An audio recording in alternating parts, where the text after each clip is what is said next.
Tatlong suspect ang arestado sa lipat bahay modus sa Tondo, Maynila. Ang siste, maghahakot sila ng gamit ng customer pero budol pala dahil hindi nila yan i-deliver sa nakatakdang lugar. Nasa frontline ng balitang yan si Faith Del Mundo. Diretso mo yung paa mo, diretso mo yung paa mo. Tensyonado ang pagkakaaresto sa tatlong lalaking ito sa Tondo, Manila noong Biyernes. Diretso mo yung paa mo. Hindi na sila nakatakas sa mga operatiba ng NBI Cybercrime Division. Pagbukas sa truck na dala ng mga suspect, tumambad ang mga itinakbo nilang gamit sa isang bahay. Modus pala nila ang lipat bahay service at biglang maglalahong parang bula.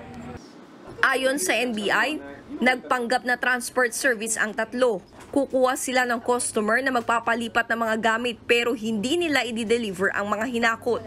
Nakulate na lahat ng items, dadalhin naman ngayon sa isang lugar, instead na yung intended location, dadalhin doon kung saan may ikalawang vehicle, which is controlled by the perpetrator. So itatransfer ngayon lahat ng items from the tracking service doon sa controlled vehicle.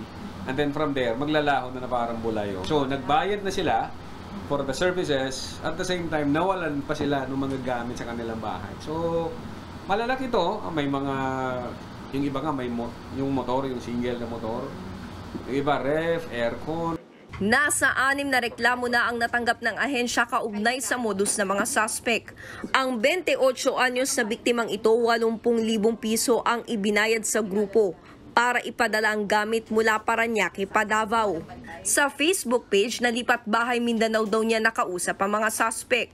Sabi niya sa akin na 4 days lang po daw, dadating na daw sa Mindanao yung mga gamit ko. Tapos nagtataka na po yung partner ko kung bakit lagpas 4 days na hindi pa rin sila nagre-reply, walang update.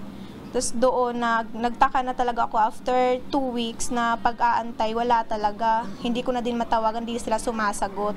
Out of coverage area na din. Matinding perwisyo raw ang idinulot sa kanila ng ginawa ng mga suspect. Lalo't nagkakahalaga ng hanggang 400,000 piso ang gamit na tinangay ng mga ito. Hindi pa nababawi ang mga gamit ng biktima. Nasa kustodiya na ng mga otoridad ang tatlong suspect na mahaharap sa reklamong estafa, theft at computer-related forgery in relation to Cybercrime Prevention Act. Paalala ng otoridad para makaiwas sa lipat bahay modus. Make it sure na yung kausap nyo, especially pag online platform yan, mayroong silang physical office. Alam nyo yung address ng physical office para kung sakaling may problema, madali nyo mapuntahan. Pangalawa, yung kakausapin nyo through online engagement, make it sure na real identity. Nagbabalita mula sa Frontline, Faith Del Mundo, News 5. Mga kapatid, Mean Los Baños po. Huwag magpahuli sa mga balita at impormasyong dapat ninyong malaman. Para sa mas malawak na balitaan at diskusyon, mag-follow at mag-subscribe sa social media pages ng News 5.